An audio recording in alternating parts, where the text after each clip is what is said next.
Olá, pessoal! Bem-vindos ao canal Não Seja um Ignorante. Hoje, vamos explorar um evento crucial na história da Europa, o Cerco de Viena, que ocorreu em 1683. Preparem-se para uma jornada épica por um dos maiores confrontos da história. Para entender o cerco, precisamos voltar ao século XIII, quando o Império Otomano começou sua ascensão.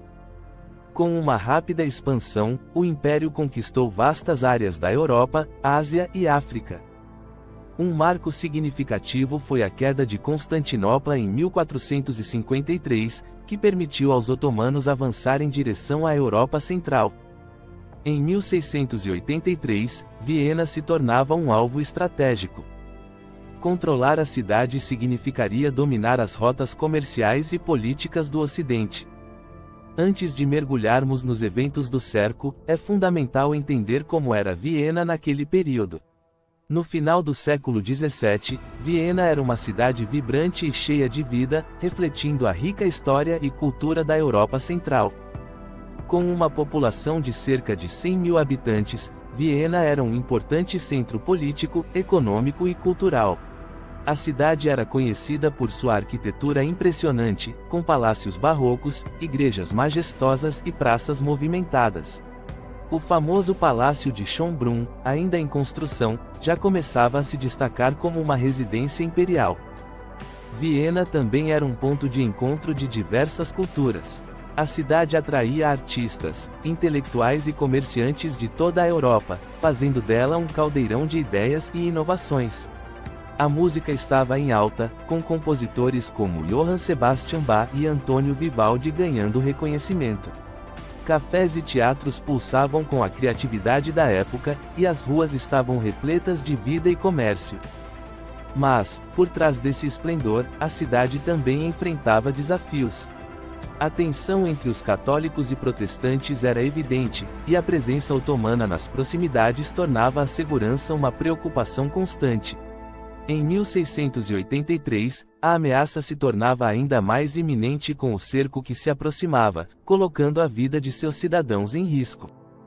Quando o cerco começou, a cidade rapidamente se transformou em um campo de batalha. Os muros de Viena, antes símbolo de sua grandeza, agora eram a linha de defesa contra a invasão. A população se uniu em um esforço para resistir, mostrando uma determinação e coragem que seriam lembradas por gerações. Mas, com o cerco começou, muitos reinos europeus hesitaram em ajudar, temendo as consequências de se opor aos otomanos. Primeiramente, havia uma falta de unidade entre as potências europeias. A Europa estava dividida por rivalidades políticas e religiosas, e muitos reinos priorizavam seus próprios interesses sobre uma causa comum. A Guerra dos 30 Anos, que havia devastado a região nas décadas anteriores, ainda deixava cicatrizes profundas, e muitos líderes estavam mais preocupados com suas próprias lutas internas do que com o destino de Viena. Além disso, havia o medo das consequências. Os reinos temiam que enviar tropas para ajudar Viena poderia provocar uma represália otomana não apenas contra eles, mas também contra suas populações.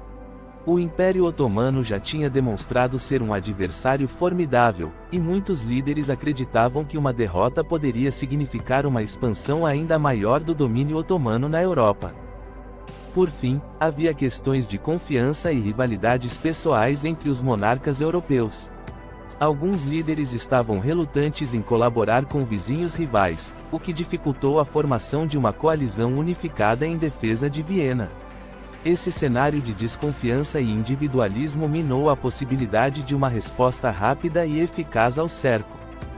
O cerco começou em julho de 1683, quando as forças otomanas, lideradas pelo grande vizir Kara Mustafa, cercaram a cidade.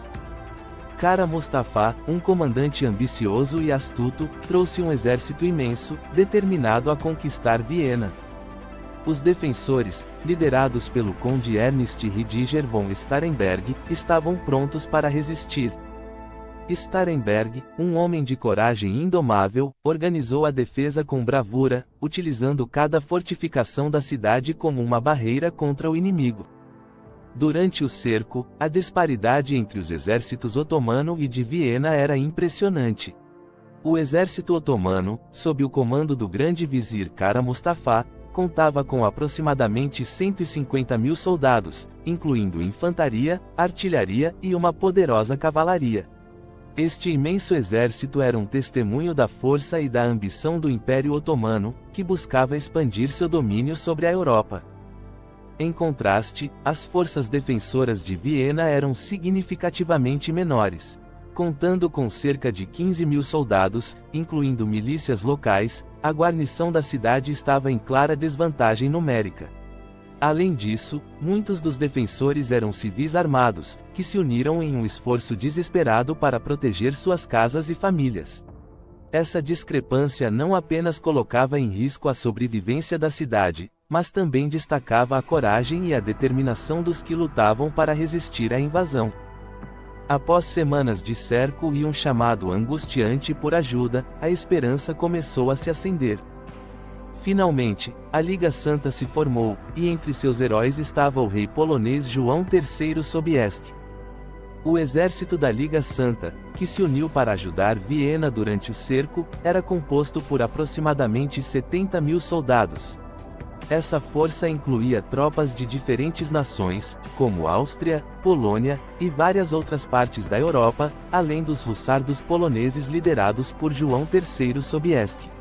Embora o exército da Liga Santa ainda fosse inferior ao do Império Otomano em número, sua chegada foi crucial para a defesa da cidade e a reversão do cerco.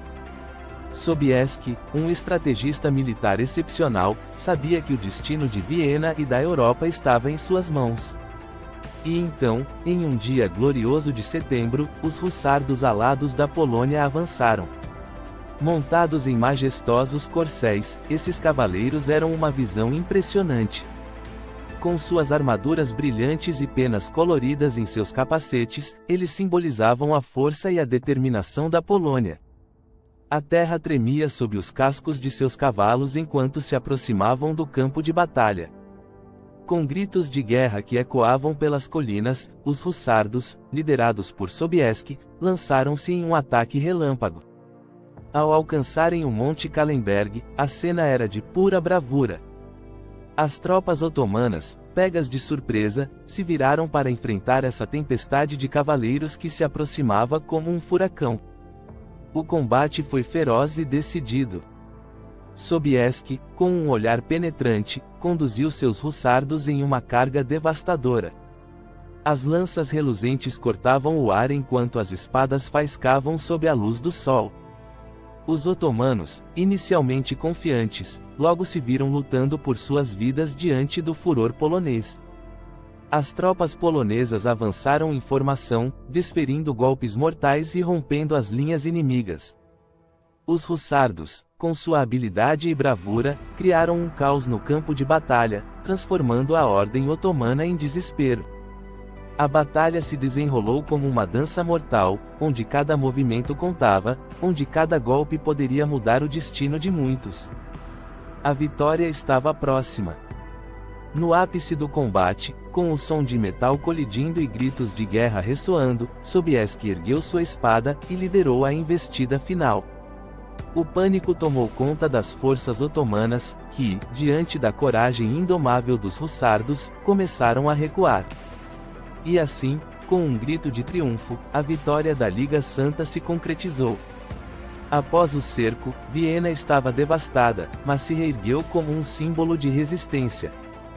A vitória da Liga Santa não apenas salvou Viena, mas também marcou o início do declínio do Império Otomano, que nunca mais recuperou seu pleno poder. Essa derrota uniu diversas potências europeias, como Áustria e Polônia, criando um novo equilíbrio de poder. Em um contexto mais amplo, o cerco de Viena influenciou a história europeia ao simbolizar a resistência e a união contra a opressão.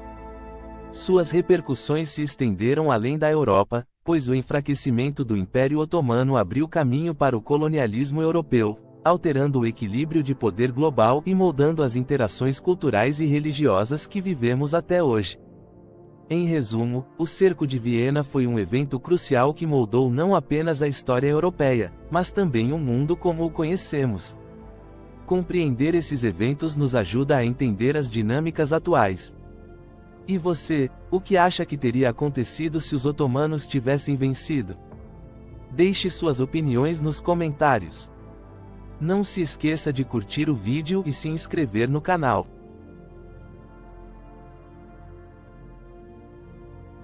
Até a próxima!